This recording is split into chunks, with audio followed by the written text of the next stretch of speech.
په 8 فروری باندې چې دی جی روان الیکشن دی او دغه الیکشن کې چې دی تاسو جی ستا غشتې ده یا اراده مو ته شته دی که نه تاسو مولانا صاحب نه دا امید شته چې دی به په دې جمهوري سټیپ لاړ شي او که کله ورته دغه ځای مقام میلاو شو نو اسلام به نافظ کړي مناظرې په میدان کې چیلنج تاسو بل عالم له د هغې مسلک جدا وي یا پنجپیرې وي تاسو هغې ته چیلنج هم ورکوئ هغې هم چیلنج درکوئ آیا د دې نه امت مسلمه ته څه پیدا شته دی جي مفتي صاحب وایي چې منیر شاکر صاحب د ما سره مخامخ کینی مناظرې له مونږ به ول هغه کرۍ هم ورکړو د لارې خرچه هم میلمستیا به هم ورله وکړو السلام علیکم ورحمت الله وبرکاته ملګرو بلال یم د خپل پیج بلال خان افیشل نه دا ټیم کې ناست یم چې تاسو به ډېر ښه پېژنئ چې مفتي ندیم المحمودي صاحب مناظر اسلام چې ورته ویل کېږي نن د هغې خوا کې ناست یو د هغې سره زموږ نن لږه وړه شانته کې مرکه ده او زموږ په پاڼه باندې به تاسو چې دی مفتي ندیم المحمودي صاحب په لومبي ځل باندې یې مفتي صاحب زموږ په پاڼه درته هرکلی وایو جي جزاکم الله خیر الله تعالی هم خوشحاله ساته جي ملګرو مفتي ندیم صاحب چې دی د هیڅ قسم تعارف محتاج نه دی او همیشه تن یې چې دی په سوشل میډیا باندې ویم تاسو ډېر ګورئ چې د دې همیشه تن یو کار دی یو کار دا دی چې هغې په خپله باندې هم علما دي خو د نور داسې علما چې هغې کله هم په اسلام کې داسې نوې جز روباسي یا داسې نوې خبره لکه څوک وایي چې تراویح ماپ شولې څوک وایي چې یاره په جرابو باندې ورسره مسخه کوو نو بیا هغې له چې دی ډېر په دلیل سره جواب هم ورکوي او باقاعده یې بیا چیلنج کوي او ورته وایي چې راشه چې دا مونږ سره په دې خبره سپینه کړو نو نن د هغه مناظر اسلام شیر دیوبند سره ناست یو جي مفتي صاحب محترم په 8 فروری باندې چې دی جي را روان الیکشن دی او دغه الیکشن کې چې دی تاسو جي سا غشتې ده یا څه اراده مو ته شته دی که نه جي نو مونږ خو دغسې یو چې په مذهبي لاین باندې جنګېږو کار کوو خو دا چې زمونږ نظریاتي او عقیدوي طور د جمعیت العلماء اسلام سره یو او الیکشن کې زمونږ هلې ځلې زمونږ اواز هغه د جمعیت العلماء اسلام دپاره ځکه مونږ ته پته د ملک کې جمعیت العلماء اسلام د شاعر اسلام حفاظت کوي دلته د ختم نبوت دلته د جومات ګیرې پګړۍ د مدرسې دغه محافظ جماعت ته چې د ټولو ورته سترګو وي د ټولو ورته نظرونه وي نو د دې وجې نه مونږ خپل فرض ګڼو په منبر محراب جلسې پروګرامونو ټولو کې اواز لګو نو د نور کله په شانتې به دا ظلم انشاءالله العزیز بیا اواز هم لګو خپلې هلې ځلې به کوو د هغې لپاره انشاءالله ماشاءالله جی بل مفتي صاحب محترم تاسو د جمعیت الاسلام سره ولاړ یې یو خواته دا ځینې خلک وایي چې جمهوریت کوپر دی بل خواته جی ستاسو د علماء دیوبند مشران چې دی جی په الیکشن کې حصه اخلي همدغه جمهوریت کې دغې ته تاسو جی په کم نظر ګورئ نو زه خو یو خو دا بحث دی چې جمهوریت صحیح حیثیت لري او د پاکستان جمهوریت څنګه دی او نور دا یو مستقل جدا بحث دی خو ځکه تاسو ته مختصرو الفاظو کې ووایم چې ګوره زمونږ هدف د جمعیت العلماء اسلام زمونږ د علماو نه خو جمهوریت زمونږ هدف دی نه مقصد دی زمونږ مقصد اسلامي او شرعي نظام دی د ملک کې که کله علماو دغسې با اختیاره حکومت راغی نو انشاءالله العزیز زمونږ یقین دی څومره چې زما د خواهش دی او زما د ارزو چې په دې ملک اسلامي او شرعي نظام راشي نو دغه علماو زما نه زیاتره دغه مشرانو خو بعضې وخت کې دغسې مجبوریانې وي دا څوک چې دا نارې لګوي د هغوی مقصد د جمهوریت مخالفت نه دی بلکې د هغوی مقصد صرف او صرف د جمعیت العلماء اسلام مخالفت دی د هغې مخنیوی دی دغه علماو دلته چې دی مجبوري د بله څه لار شته دی نه دیو د بله څه لار وښایي چې کومه لار ده د دیو سره دا تاسو که وګورئ هندوستان کې زموږ اکابر د علماء دیوبند چې دارالعلوم دیوبند دغه لوی سهارنپور لوی مدرسې دي چې هغه ټول زموږ فخر ګڼو زموږ سند دی هغه خلک چې دي دلته موږ سیکولریزم ته کفر وایو په دې اتفاق دی لیکن هغوی هلته سیکولریزم مطالبه کوي د هغې لپاره حواز لګوي زموږ ملک کې سیکولریزم وي ځکه هغوی ته پته کې دلته سیکولریزم نه وي دغه هندوان را باندې مسلط شو نو د اشتر سره له ختموي نو د هغوی مجبوري ده دغه سیکولریزم د هغوی دې وجې نه موږ هغوی ته کافر نه شو ویلی نو دا د جذباتیت نارې کې اوس زه وایم چېرې دا کافر دي او مخکې سوچ نه کوم چې ولې وایي هغوی ده نو دلته بله لار نشته دی او دا څوک چې دغه ناره لګوي یقین وکړه د الیکشن په ورځو کې د پنجپیریان دي تاسو که وګورئ نو په خپله هلته جمهوریت ته کفر هم وایي په خپله خپل د پارټي سره ولاړم هغوی نو د دین هم ته دغه ښکار کیږي چې د جمهوریت مخالفت مقصد نه لري د وټ مخالفت مقصد نه لري مقصد صرف او صرف د جمعیت العلماء مخنیوي هغه ته پر رکاوټ جوړېدل دي نو زما خبري حاصل دار چې د مقصد صرف او صرف د اهل حق علماء مخنیوي او د طاغوت ملګرتیا ده او دغه کې بنه کمیږي ان شاء الله خجی ماشاءالله خپل خبره مو کړلې خو چې تاسو چې زمون خطب چې لکه جمهوریت نه دی بلکې اسلام راوستل خو په یو داسې لار تګ دی نو دغه توقع چې د مولانا فضل الرحمن صاحب نشته دی چې هغه دغه سی وزیر اعظم جوړ شو انتخابي اکثریت سره راغلل لکه زمون زیاتره ملګری چې دی هغه تاسو خوخی او تاسو پالو کيم چیرې مفتی ندیم صاحب دی داسې شیخ ادریس صاحب شو داسې نور غټ غټ اکابرین چې کوم زمون د علماء دیوبند به د جمعیت الاسلام سره وابسته دي هغه جی تاسو ته ګوري تاسو منی خو هغه بیا مولانا فضل الرحمن صاحب نه منی او وی چیرې نه نو هغه تاسو نو امید شته دی خو مولانا صاحب نه نش آیا تاسو په مولانا صاحب باندې اعتماد کوئ تاسو مولانا صاحب نه دوه امید شته چې دی په دې جمهوریت سټیپ لاړ شي او کله وته دغه ځای مقام ملو شو نو اسلام بنافس کیږي نو یو خبره تاسو ته وکم چې مونږ برمان څه زمونږ د ټولو مشر دی او زمونږ د علماء امام دی او یقینا چې زمونږ په یقین دی څومره زمونږ د اسلام سره محبت ته زمونږ زیات د غوي دی اول خدای زما د یقین دی چې غوي ته 100% با اختیار حکومت ملاو شو ان شاء الله ضرور بدل اسلامي او شرعي نظام راولي خو دویم نمبر د کوم حالاتو کې چې غوي جنگي کې غوي ته با اختیار حکومت نه ملاويږي نو که اسلام او شرعي نظام نشي راوستل په دې ملک نو کم از کم په دې باندې ټول اتفاق دی چې دلته ختم نبوت د لپاره دینی مدرسې د لپاره زموږ د نصاب د لپاره د شاعر اسلام د حفاظت د لپاره امق مولانا صاحب د جسملای کې دنه بهر आवाज لګي او ټول په سخت وخت کې ټول هغه आवाज لګي نو کم از کم دغه عمر خو کوي کنه اوس که مونږ وایو چې اسلامي نظام نشي راوستل نو د اشتریم پسې لاړ شي نو دغه دا خو هم غلطه خبره ده نو په دې وخت زموږ دینی مدرسې د ټولو حفاظت هغه کوي د شاعر اسلام په پاکستان کې حفاظت هغه کوي د دیو جن موږ پسې ولاړ یو او موږ ټول هغه کارکونان یو ان شاء الله ماشاءالله جی بل مفتی صاحب مونږ چې اکثر همیشتن تاسو ګورو نو تاسو اکثر لا بحث مباحثه او یو دغه چې د مناظره په میدان کې چیلنج تاسو بل عالم له د بیاغي مسلک جدا وي یا پنځپيري وي تاسو هغه ته چیلنج هم ورکوي هغه هم چیلنج درکې آیا د دینه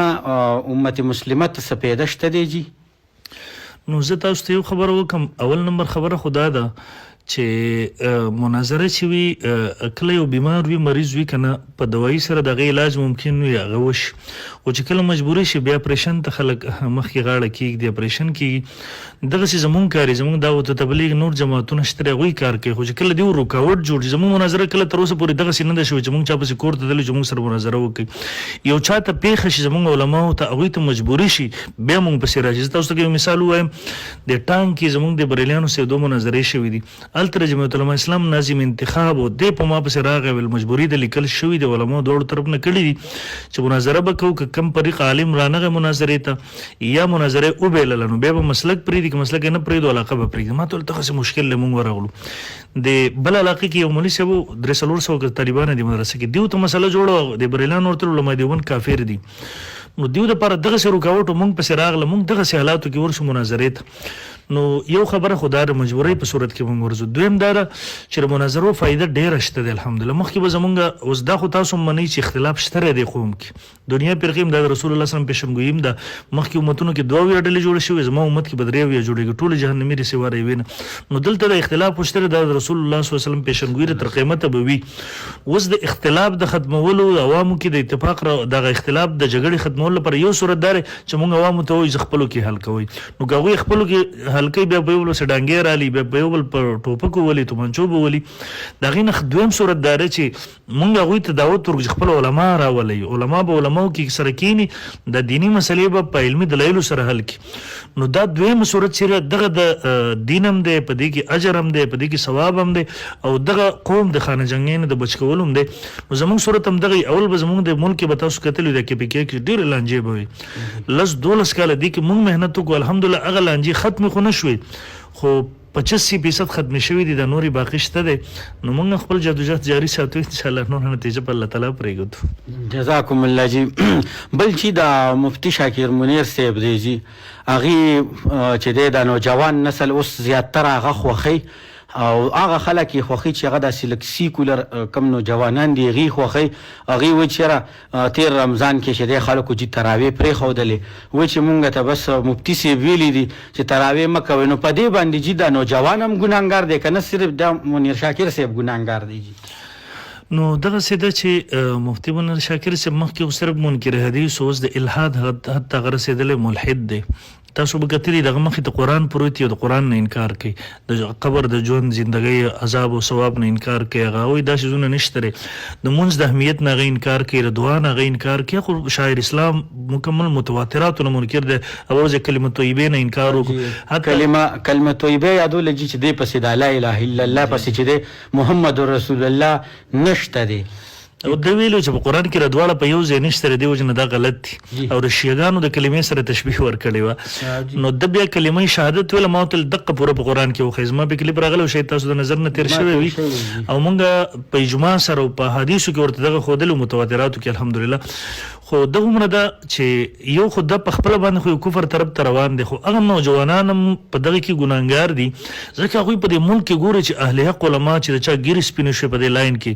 او اوس هغوی دا پرېږدي او په د یو سړي پسې روانېږي چې منکر حدیث ته نه د قرآن نه خبر دی نه د احادیثو نه خبر دی مونږ بار بار ورته ویل که دا واقعي تاسو رښتونی ګڼئ مونږ سره مخامخ کې په علمي دلایلو سره ماودی کینو میډیا ته به ور وښایو تاسو جي لکه هغه له دا چیلنج ورکړې چې ما سره مخامخ کېنه نو هغې دله نه راځي او که نه جي تاسو ورته نه په خدای زه ورته ستړی شوم ما ورته لکه ما در غواړي زه درځم ستا کور مدرسې ته درځم ښه د امن ماحول کې به کینو که مونږ ته راځي مفتي صاحب مونږ د امن ذمه دار یو مونږ درته میلمستوب کوو مونږ د استقبال کوو مونږ نه څه کرایي غواړي د دغه لارې ورځي څه پیسې دغه به درته درکړو خو راځي چې دا قوم د لانجې نه راوباسو بار بار هم ورته وویله خو بس وایي نه کښېنم در سره زه مشر یم ته کشر یم نو داسې خبر تر زه مشر یې تا خو دوه ټکي نه دي ویل نه مدرس یې نه بل څه خو بس خو بهرحال کوم نوجوانان چې ورپسې روان دي هغوی ته خپل آخرت مه تباه کوئ سیکولر خلک یا هر څه چې دي ګور عقیده بنیاد دی هسې نه جهنم هم ځای شي د دغه وجې نه نو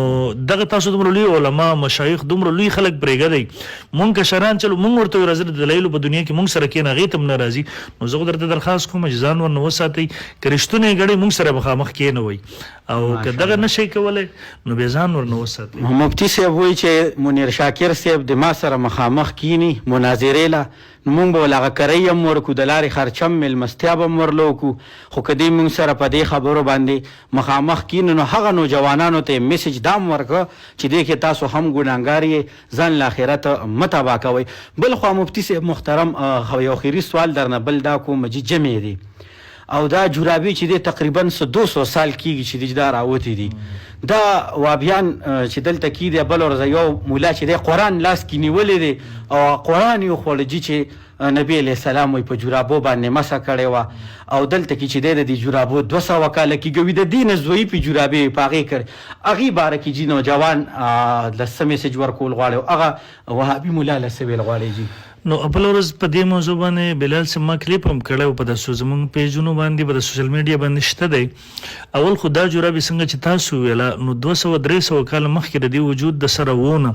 زما چیلنج دی ته په خیر القرون کې د رسول الله صلی الله علیه وسلم صحابو تابعینو تبع تابعینو په دور کې دا جورابې ما ته راوښئ دویمه زموږ پښتو متل چې هر سورګیره شاګل نه وي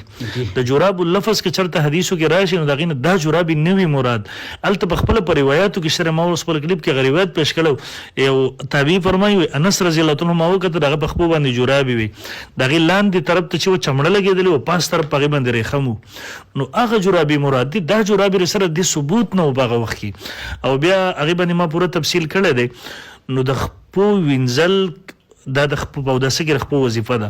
که خپو باندې موضوع وي کوم چې چمړې والی چې متواتر حدیثونه ثابت دي نو بیا په هغه صورت کې مسله ده دریم صورت په جورابو باندې نه د قرآن نه ثابت دی نه د حدیثو نه ثابت دی نه د بل شرعي دلیل نه نو زه د نوجوانانو ته وایم چې خپې ووینځئ چې کله هم جورابې په خپو باندې وي د وباسئ ګورئ بې اودسه مونځ نه کړي په خپه کې د یو یخته برابر ځای کې وچ پاتې شي نو رسول الله صم په یو موقع باندې وکتل بعضو خلکو د پوندې د پړکي وچ پاتې شوي رسول الله صم فرمایي ویل للعقاب من النار النار د دغه خپو لپاره د جهنم د اور نه تباهي د هلاکت دی. معمولی ځګونه وچ پاتې شو او د یخته برابر ځای چې وچ پاتې شي او دس نه کیږي او بیا د سجده لګول الله تعالی کفر دی. نو ځان دغه نه وساتئ او دا وبین خپلم چې تاسو به کتلې کله مسکه له الخیګس طرف ته وګورئ سو خوشته دی نه نو دی خپل هم ناجایز غني کړي خپل جایز غنل خدا شی به نه کول. نو ځوانانو ته چې دین ځان وساتي ګمراهي به سم روانيږي. بالکل مفتی صاحب محترم مونږم چې د دوست د اردا شی لر کوم او د چار دام ته دغه مټه رنغاله ما د سر نه ټوپه ورته کوزو چیرې او د چار دام کو لکه دا ارسوینزو باقاعده دغه ورزو استنجا کې هر شی دغه کو نو بیا صرف دا لګي خپې چې پاتې کیږي نو په دې باندې مونږ د یخنې نمرونه نو کدا وینځو مونږ دغه سپدې باندې صدقه کیږي خو نه کمیږي خو نه خدا د چې دی کې غي دا شی نه وراوي سو هغه هم مفتی صاحب تاسو جواب ورکړه. امید دي چې زمون کتون کې به پوي شي وي چې کمی خبره ترې وي زمون د مفتی ندیم صاحب دینا کم سوالاتو هغه مونږ وکړل او زمون ته چې دینو جی اجازه راکې د الله فامان.